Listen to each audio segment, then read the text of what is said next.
ಅಲ್ಲಿ ಮಳೆರಾಯನು ಸಹಿತ ನಾನು ಬರ್ತೀನಿ ಅಂತ 4 ಕಾಲ ಬಂದಿಲ್ಲಿ ತನ್ನ ಭಕ್ತಿ ಅರ್ಪಿಸಿದಲ್ಲ, ಇದಕ್ಕಿಂತ ಶಿವಯೋಗಿಯ ಶಕ್ತಿ ಬೇರೊಂದಿಲ್ಲ ಅನ್ನುವಂಥದ್ದನ್ನು ಇದೇ ಮಹಾತ್ಮನ ಶಕ್ತಿ, ಇದೇ ಶಿವಯೋಗದ ಶಕ್ತಿ, ಇದೇ ಪಾರಮಾರ್ಥದ ಶಕ್ತಿ. ಇಂತಹ ಮುರುಘೇಂದ್ರ ಶಿವಯೋಗಿಗಳು ಈ ನಾಡಿಗೆ ಉದಯಿಸುವ ಪೂರ್ವದೊಳಗೆ 1836 ಇವೆಲ್ಲ ನೆನಪಿಸ್ಕೊಳ್ಬೇಕು. ನಿಮ್ಮ ಮನೆಯಾಗ ನಿಮ್ಮ ಮಕ್ಕಳು ಬಂದರೆ ಮಂತ್ರ ಮುಗಿತದ, ನಿಮ್ಮದು ಮದುವೆಯಾಗಿದ್ದು ವೆಡ್ಡಿಂಗ್ ಆನಿವರ್ಸರಿ ಮರೆತು ನಡೀತದ ಏನ್ರಿ, ನಿಮ್ಮ ಬರ್ತಡೇ ಮರೆತು ನಡೀತದ. ಆದ್ರೆ ಜೀವನದೊಳಗೆ ಯಾವ ಬರ್ತಡೇ ಯಾವ ದಿನಾಂಕ ಮರೆತು ನಡೀತದ. ಆದ್ರೆ ಬದುಕಿಗೆ ಬೆಳಕು ಕೊಟ್ಟಿರುವ ಶಿವಯೋಗಿಯ ಹುಟ್ಟಿದ ದಿನವನ್ನು ನಾವೆಲ್ಲರೂ ತಲೆಯೊಳಗಿಟ್ಟು ಯಾಕೆ ಇಟ್ಕೊಳ್ಬೇಕು ಅಂದ್ರೆ, ನಾವು ಹುಟ್ಟಿದ್ದು ನಮ್ಮ ಮನೆ ಬೆಳಗುವುದಕ್ಕ, ಶಿವಯೋಗಿ ಹುಟ್ಟಿದ್ದು ಈ ನಾಡ ಬೆಳಗುವುದಕ್ಕ ಅನ್ನುವಂಥದ್ದನ್ನ ನಾವೆಲ್ಲ ಬಹಳ ಸ್ಪಷ್ಟವಾಗಿ ಅರ್ಥ ಮಾಡ್ಕೊಳ್ಬೇಕು. ಅಂತಹ ಶಿವಯೋಗಿಗಳ ಜನನ ಒಬ್ಬ ವ್ಯಕ್ತಿ ಹುಟ್ಟಿದ ಅಂತಂದ್ರೆ ಒಂದು ಮನೆ ಬೆಳಗ್ತದ, ಬಹಳ 4 ಮನೆ ಬೆಳಗ್ಯಾವ, 4 ಮನೆ ಉಳಿದಾವ. ಆದ್ರೆ ಒಬ್ಬ ಯೋಗಿ ಹುಟ್ಟಿದ ಅಂತಂದ್ರೆ ಸಾವಿರ ಮನೆತನಗಳು ಮನಸ್ಸುಗಳು ಉಳಿತಾವ ಅನ್ನುವಂಥದ್ದನ್ನ ಇವತ್ತು ನಾವೆಲ್ಲ ನೆನಪಿಸಿಕೊಳ್ಬೇಕು. ಬಿರಡಿಯೊಳಗೆ ಬಹಳಷ್ಟು ರೀತಿಯಿಂದ ಶಿವಯೋಗಿಯ ಆಶೀರ್ವಾದದಿಂದ ಬೆಳಕನ್ನು ಕಂಡಿರುವಂತವರನ್ನ ಇವತ್ತಿಗೂ ಸಹಿತ ನಾನು ಕೇಳ್ತೇನೆ ಅಂದ್ರೆ ಅದು ಶಿವಯೋಗಿಯ ಕೃಪೆ, ಶಿವಯೋಗಿಯ ಲೀಲೆ ಎನ್ನುವಂಥದ್ದು. ಇಂತಹ ಶಿವಯೋಗಿ ಹುಟ್ಟಿದ್ದು 1836 ಹಿಂಗಂದ್ರೆ ಅರ್ಥ ಆಗಿಲ್ಲ ನೋಡಿ. 1836 ಸ್ವಲ್ಪ ನಿಮ್ಗೆ ಡಿಜಿಟ್ ಹೇಳ್ಬೇಕು, ಹಿಂಗಂದ್ರೆ ಅರ್ಥ ಆಗ್ತದೆ. 1836ರಲ್ಲಿ ಅಥಣಿಯ ತಾಲೂಕಿನ ಕೃಷ್ಣಾ ನದಿಯ ದಡದಲ್ಲಿ, ಕೃಷ್ಣಾ ನದಿಯ ತಟಾಕದಲ್ಲಿರುವಂತಹ ಒಂದು ಅಪರೂಪದ ಪುಣ್ಯಕ್ಷೇತ್ರ, ಪುಣ್ಯತಾಣ, ವಿಮುಕ್ತ ಕ್ಷೇತ್ರ ಅಂತಂದ್ರೆ ಅದು ನದಿ ಇಂಗಳಗಾವಿ ಅನ್ನುವಂಥ ಆ ಪುಣ್ಯ ಪರಿಸರದಲ್ಲಿ ಸದಾಕಾಲ ಧರ್ಮ ದುರಂತರಾಗಿ ಶಿವಾನುಭವ ಮೂರ್ತಿಗಳಾಗಿ ಎಲ್ಲರಿಗೂ ಅತ್ಯಂತ ಪ್ರೀತಿಗೆ ಪಾತ್ರರಾಗಿ ಬದುಕಿರುವಂತಹ, ಬದುಕಿದರೆ ಬದುಕು ಹೀಗೆ ಬದುಕು, ಲಿಂಗವೇ ಅಹುದು ಎನ್ನುವ ಹಾಗೆ ಬದುಕು ಅನ್ನುವಂಥದ್ದನ್ನ ಕಲ್ಯಾಣದ ಶರಣರು ಹೇಳುತ್ತಾರೆ. ಬದುಕಿದರೆ ಭಗವಂತನೇ ಹೌದು ಅನ್ನುವ ಹಾಗೆ ಬದುಕು ಅನ್ನುವಂಥದ್ದೇನಿದೆಯಲ್ಲ, ಹಂಗ ಪರಮಾತ್ಮನೇ ನೀವು ಬದುಕಿರುವ ರೀತಿಯನ್ನು ನೋಡಿ, ನಾನೇ ನಿಮ್ಮ ಉದರದೊಳಗ ಮಗುವಾಗಿ ಹುಟ್ಟಿ ಬರ್ತೇನೆ ತಾಯಿ ಅಂತ ತಿಳ್ಕೊಂಡು ನೀಲಾಂಬಿಕೆಯ ಕನಸಿನೊಳಗೆ ಬಂದು ಭಗವಂತ ಹೇಳ್ತಾನ ಅಂತಂದ್ರ ಎಂಥ ಶಕ್ತಿ ಇರಬೇಕು ಆ ದಂಪತಿಗಳಲ್ಲಿ, ರಾಚಯ್ಯ ಮತ್ತು ನೀಲಾಂಬಿಕೆಯ ದಂಪತಿಗಳು. ಮಾತನಾಡಿದರೆ ಯಾರಿಗಾದ್ರೂ ನೋವಾಗಿದ್ದೇನೋ ಅನ್ನುವಂತಹ ರೀತಿಯೊಳಗೆ ಮಾತಿಗೂ ಮೌಲ್ಯವನ್ನು ಕೊಟ್ಟು ರಾಚಯ್ಯ ಮತ್ತು ನೀಲಾಂಬಿಕೆ ದಂಪತಿಗಳು. ಆಡಿದರೆ ಮಾತು ಒಳಿತದೆ, ಒಡೆದರೆ ಮುತ್ತು ಒಳಿತದೆ ಅನ್ನುವ ಮಾತೇನಿದೆಯಲ್ಲ, ಜೀವನದಲ್ಲಿ ಮಾತು ಆಡಬೇಕು, ಮಾತಿಗೆ ಮೌಲ್ಯ ಬರಬೇಕು. ಆ ರೀತಿ ಮಾತು ನಮ್ಮಲ್ಲಿರಬೇಕು. ಮಾತು ಇನ್ನೊಬ್ಬರ ಮನೆಯನ್ನು ಬೆಳಗಬೇಕಿನಃ ಮಾತು ಇನ್ನೊಬ್ಬರ ಮನೆಯನ್ನು ಮುರಿಯುವಂತಿರಬಾರದು. ತಮ್ಮ ಬದುಕಿನಲ್ಲಿ ಅವರು ಆಡುವ ಪ್ರತಿಯೊಂದು ಮಾತು ಸಹಿತ ಇನ್ನೊಬ್ಬರ ಕರ್ಮದ ಕತ್ತಲೆಯನ್ನು ಹೊಡೆದೋಡಿಸುವ ಶಕ್ತಿ ರಾಚಯ್ಯ ಮತ್ತು ನೀಲಾಂಬಿಕೆಯ ದಂಪತಿಗಳಲ್ಲಿ. ಹೀಗಾಗಿ ತಾನೇ ಭಗವಂತ ಬಯಸಿ ಆ ತಾಯಿಯ ಉದರದೊಳಗೆ ನಾನೇ ನಿನ್ನ ಮಗುವಾಗಿ ಹುಟ್ಟಿ ಬರುತ್ತೇನೆ ಅಂತ ತಿಳ್ಕೊಂಡು ಕನಸಿನೊಳಗೆ ಬಂದು ಹೇಳ್ತಾನೆ ಅಂತಂದ್ರೆ ಆ ತಾಯಿ ರಾಚಯ್ಯ ಮತ್ತು ನೀಲಾಂಬಿಕೆ ದಂಪತಿಗಳ ಭಕ್ತಿ ಎಷ್ಟೊಂದು ಉತ್ಕೃಷ್ಟವಾಗಿತ್ತು. ದುರ್ಮುಖಿ ನಾಮ ಸಂವತ್ಸರ ವೈಶಾಖ ಮಾಸ ಏಕಾದಶಿಯ ತಿಥಿಯಂದು ಗ್ರಾಮೀಣ ಮುಹೂರ್ತದಲ್ಲಿ ಆ ತಾಯಿ ಒಂದು ಗಂಡು ಮಗುವಿಗೆ ಜನ್ಮವನ್ನು ನೀಡುತ್ತಾಳೆ. ಶಿವನಂದ ಹರಬಂದ ಶಿವಬಂದ ಹರಬಂದ ಶ್ರೀ ಮುರುಘೇಂದ್ರ ತಾ ಬಂದರೆ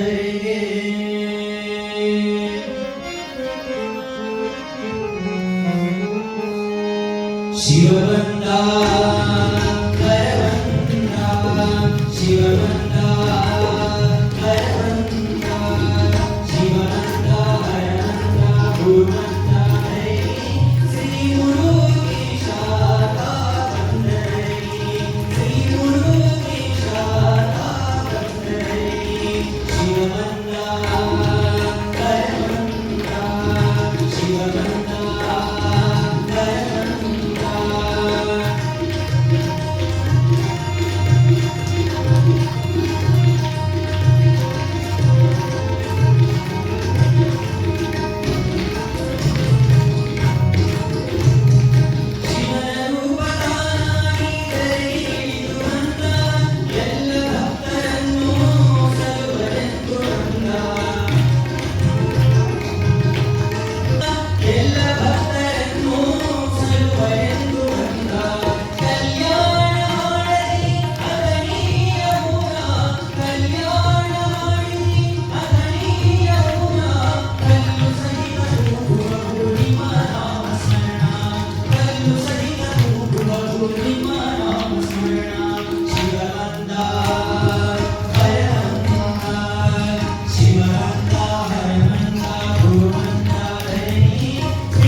ಶಿವಬಂದ ಹರಬಂದ ಶಿವಬಂದ ಹರಬಂದ ಗುರುಬಂದ ಹರೇ ಶ್ರೀ ಮುರುಗೇಶ ಬಂದರೇ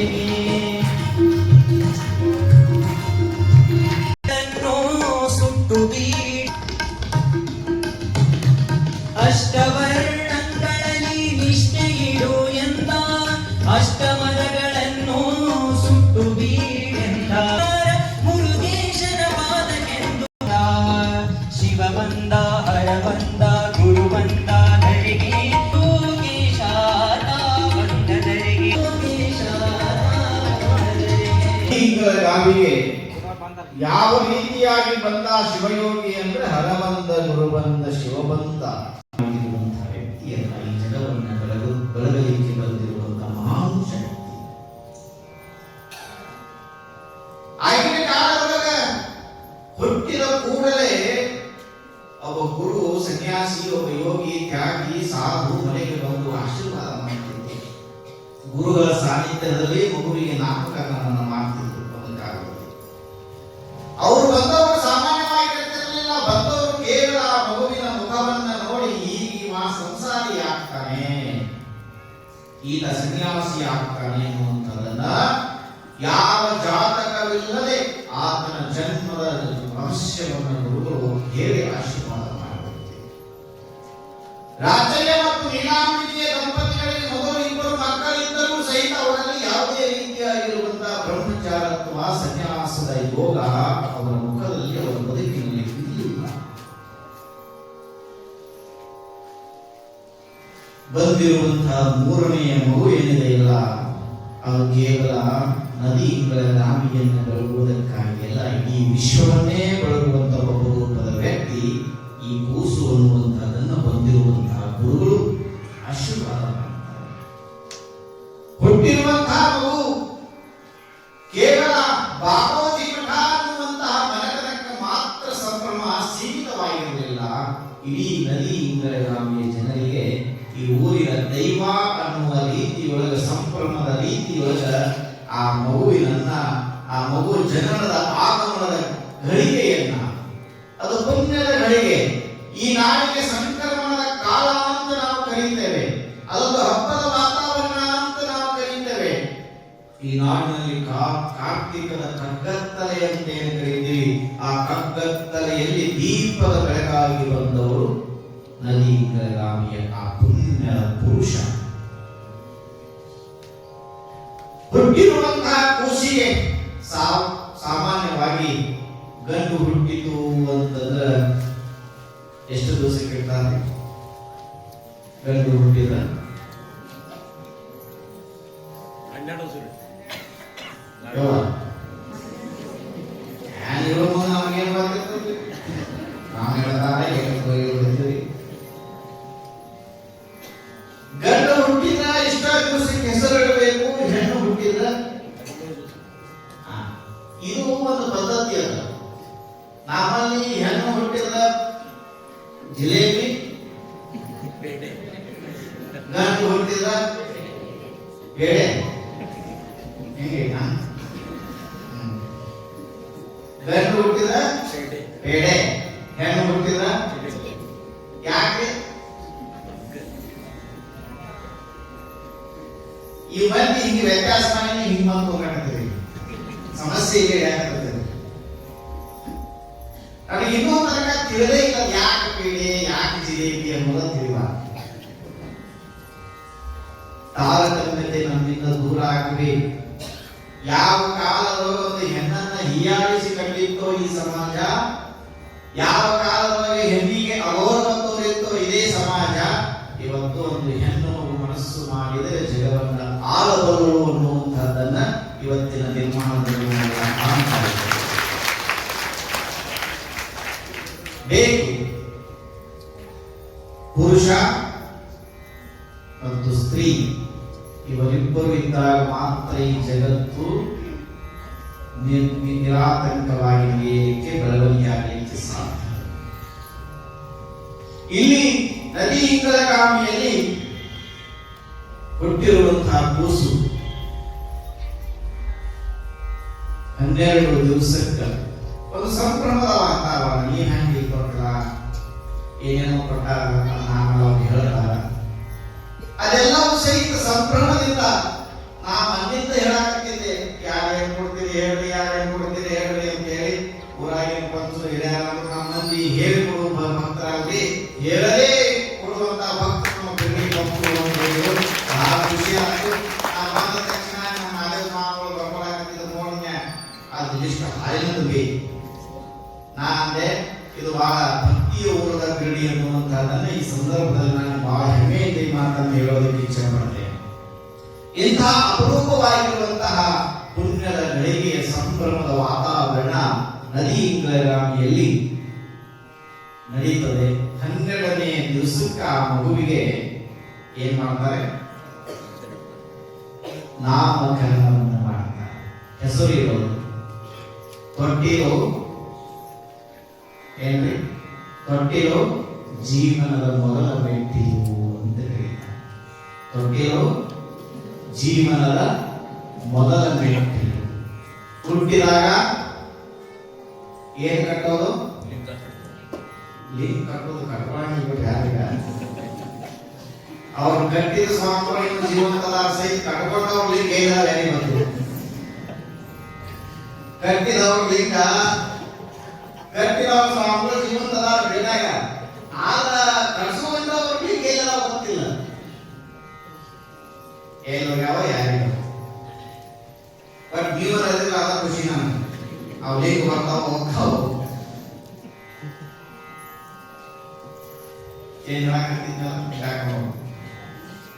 ಜೀವನದ ಮೊದಲ ಮೆಟ್ಟಿಲು ತೊಟ್ಟಿಲು.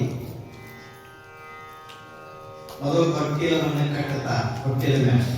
ಹೌದಿಲ್ಲ? ಈ ಲಿಂಗ ಕಟ್ಟೋದಂದ್ರೆ 14 ಸಂಸ್ಕಾರಗಳ ನಮ್ಮಲ್ಲಿ 16 ಸಂಸ್ಕಾರಗಳು ಅಂತ ಬರ್ತಾವ. ಭಾರತೀಯರಿಗೆ 16 ಸಂಸ್ಕಾರಗಳು ಅಂದ್ರೆ ಹುಟ್ಟಿದ ತಾಯಿಯ ಗರ್ಭದೊಳಗಿಂದ ಆರಂಭವಾಗುವ ಸಂಸ್ಕಾರ, ತಾಯಿಯ ಗರ್ಭದೊಳಗಿರುವ ಸಂಸ್ಕಾರದಿಂದ ಆರಂಭಗೊಂಡಿರುವಂತಹ ಸಂಸ್ಕಾರ, ಆಮೇಲೆ ಭೂತಾಯಿಯ ಗರ್ಭದೊಳಗೆ ಹೋಗುವ ತನಕ ಸಹಿತ ಎಷ್ಟು ಸಂಸ್ಕಾರಗಳು ಬರ್ತಾವು ಅಂದ್ರೆ 16 ಸಂಸ್ಕಾರಗಳು ಬರ್ತಾವ. ಎಷ್ಟು? 16 ಸಂಸ್ಕಾರಗಳು. ತಾಯಿಯ ಗರ್ಭದೊಳಗೆ ಲಿಂಗ ಕಟ್ಟುವುದು, ಆಮೇಲೆ ತೊಟ್ಟಲ ಕಟ್ಟುವುದು, ಆಮೇಲೆ ಕಪಾಲಿಗೆ ಪಾಟಿ ಚೀಲ ಕಟ್ಟುವುದು, ಇವೆಲ್ಲ ಅಕ್ಕ ಮುಂದೆ ಕಟ್ಟೋದು 16 ಅದಾವ. ಅದು ನಮಗೆ ಬೇಕಾಗಿದ್ದೇನು ಅಂತಂದ್ರೆ ಜೀವನದಲ್ಲಿ ಕಟ್ಟೋದು ಅಂದ್ರೆ 3 ತರದ ಕಟ್ಟು. ನಮ್ಮ ಜೀವಿತಾವಧಿ ಮೂರು ಕಟ್ಟತಾರ. ಏನು ಕಟ್ಟತಾರ? ಹುಟ್ಟಿದಾಗ ತೊಟ್ಟಿಲವನ್ನ ಕಟ್ಟತಾರ. ಮುಂದ ಬೆಳಿತಾ ಬೆಳಿತಾ ಹೋದಾಗ ವಯಸ್ಸಿಗೆ ಬಂದ ಮಗ ಅಂದ್ರ ಏನು ಕಟ್ತಾರ? ಬಾಸಿಂಗಾಲಿ ಅವ ಕಂಕಣ ಅಂದ್ರು. ಬಾಸಿಂಗ್ ಅಂದ್ರೆ ವಯಸ್ಸಿಗೆ ಸುಮ್ ಕಂಕಣ ಕಟ್ಬೋದು. ಬಾಸಿಂಗ ಕಂಕಣ ಎರಡು ಒಂದೇ. ಕಂಕಣವನ್ನ ಕಟ್ಟತಾರ. ಮೂರನೇ ಕಟ್ಟು ಯಾವುದು? ಕಟ್ಟಿ ಕಟ್ಟಿ ಬಂದಾರ. ಸಿದಿಗಿ ಕಟ್ಟು ಅಂತ. ಸಿದಿಗಿ ಅರ್ಥ ಆಯ್ತಲ್ಲ. ಮೂರು ಕಟ್ಟುಗಳ ಮಧ್ಯದಲ್ಲಿ ನಾವು ಜೀವನ ಕೆಟ್ಟು ಹೋಗಬಾರದು ಅಂದ್ರೆ ಅದು ಗುರುವಿನ ಮಾರ್ಗದೊಳಗೆ ಬರೀತೀರಿ ಅಂದ್ರೆ ಮೂರು ಕಟ್ಟುಗಳಿಂದ ನೀವು ಪಾರಾಗಿ ಬರ್ತೀವಿ ಎನ್ನುವಂತಹದನ್ನ ನಮ್ಮವರು ಹೇಳ್ಕೊಂಡು ಬಂದಾರೆ. ಹೀಗಾಗಿ ನದಿ ಬೆಳಗಾವಿ ಗ್ರಾಮದಲ್ಲಿ ಒಂದು ಸಂಭ್ರಮದ ವಾತಾವರಣದಿಂದ ಅಲ್ಲಿ ತೊಟ್ಟಿಲೋತ್ಸವವನ್ನು ಮಾಡ್ತಾರೆ. ಅಲ್ಲಿ ಹುಟ್ಟಿರುವಂತಹ ಮಗುವಿಗೆ ಏನನ್ನ ಹೆಸರಿಡ್ತಾರ ಅಂತಂದ್ರ ಮೂರನೇ ಮಗುವಿಗೆ ಗುರುಲಿಂಗಯ್ಯ ಅನ್ನುವಂತಹ ಒಂದು ಅಪರೂಪದ ಹೆಸರನ್ನ ಇಡ್ತಾರೆ. ಗುರು ಮತ್ತು ಲಿಂಗಗಳ ಆಶೀರ್ವಾದದಿಂದ ಹುಟ್ಟಿದವನೇ ಗುರುಲಿಂಗಯ್ಯ ಅನ್ನುವಂತಹ ರೀತಿಯೊಳಗೆ ನಾಮಕರಣಗಳನ್ನು ಮಾಡ್ತಾರೆ. ಈಗಲೂ ಸಹಿತ ನೀವು ಅದೇನು 5 ಹೆಸರು ಇಡಬೇಕಂತಾರಲ್ಲ, ಏನು 11 ಯಾಕೆ ಬೇಕಾದ್ರೆ ಇಡ್ರಿ. ಒಟ್ಟ ಕೊನೆಗೆ ಮಾತ್ರ ನಮ್ಮ ಹೆಸರಲ್ಲಿ ಇಡ್ಬೇಕು. ಒಟ್ಟ 5 ಹೆಸರುಗಳನ್ನ ಇಟ್ಟು ಮತ್ತ ಏನೇನು ಕಾರ್ಯಕ್ರಮಗಳದಾವ ಅದನ್ನೆಲ್ಲ ಪೂಜೆ ಮಾಡ್ತಾರ ರವಿಶಾಸ್ತ್ರಿಗಳು. ಆ ಪ್ರಕಾರವಾಗಿ ಒಂದು 4 ಜನ ಹಿರಿಯರ ಬಗ್ಗೆ ಅವರು ಸಂಕಲ್ಪ ಮಾಡಿಸ್ತಾರೆ. ಅದಾದ್ಮೇಲೆ ನಿಮ್ಮ ಅಲ್ಲೇ ಹೋಗ್ರಿ, ಮಾತು ಇಲ್ಲಿ ಬೇಡ್ರಿ. ಕರ್ದ ಬಟ್ಟೆ ಮಾತು ನಿಮ್ಮ ಕುರ್ಚಿ ಅಲ್ಲೇ. ಅದಕ್ಕೆ ಅದು 4 ಜನ ಬರೀ ಸಂಕಲ್ಪ ಆಗ್ತದೆ. 4 ಜನ ತಾಯಂದಿರು ಮತ್ತೆ ಯಾರ ಹೆಸರುಗಳಾಗಲಿ ಅತ್ತಿ ಆಗೋರು ಯಾರಾದ್ರೆ ಎಲ್ಲರೂ ಆಸ್ತಿ ಆದೈತಿ.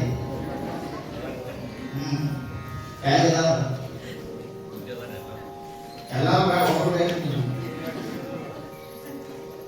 ಹೆಸರು ಹೇಳಕ್ರಿ ಇನ್ನೋರದ ಮತ್ತೆ ಹೆಸರು ಹೇಳಕ್ ಕಾಣಿಸಕತ್ತೀರ. ಯಾರದ ಹೆಸರು ಇಲ್ಲ ಈಗ ಹೆಸರಿಡವ್ರಿ ಶ್ರೀಮತಿ ಕವಿತಾ ಸದಾಶಿವ ನಿಡವನಿಯವರ ಹೆಸರಿಟ್ಟಾರ್ರಿ. ಆಮೇಲೆ ಜೋಗಪದ ಹಾಡವರ ಶ್ರೀಮತಿ ಭಾಗವ ಮಾರುತಿ ನಿಡವನಿಯವರಿಂದ ಸಂಗಡಿಯಿಂದ ಜೋಗಪದ ಮತ್ತೆ ಹೆಸರು ಇಡೋರು ಆರತಿ ಮಾಡೋರು ಏನಿದೆ ಇವರೆಲ್ಲರೂ ಸಹಿತ ಒಂದು ಕಂಡೀಷನ್ ಅದ. ವಡಪ ಹಾಕಿ ಹೆಸರು